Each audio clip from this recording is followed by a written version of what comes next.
Hey guys, it's Andrew from Cardinal Kia. In this video, I'm going to show you how to use your auto rear wiper in reverse in the all-new 2023 Kia Sportage.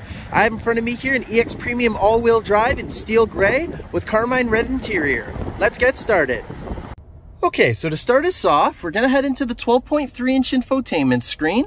We can either hit setup in the bottom control center here when the media controls are showing, or from the home screen, we can swipe to the left and hit setup in the bottom right corner.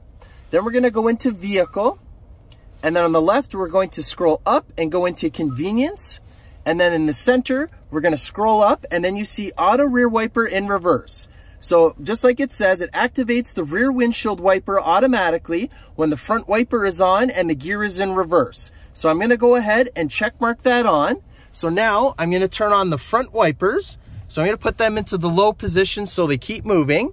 So right now the front windshield wipers are on, but the rear one is still in the off position.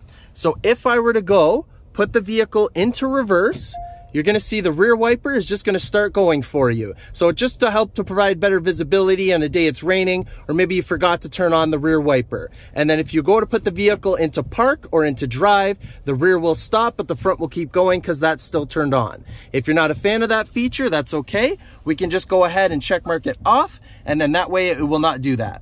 And that's how you do it. Thank you very much for watching, guys. Please hit that like button if you enjoyed this video, and please consider subscribing if you're enjoying our content. Also, all of our social media links are in the description below. Thanks, guys.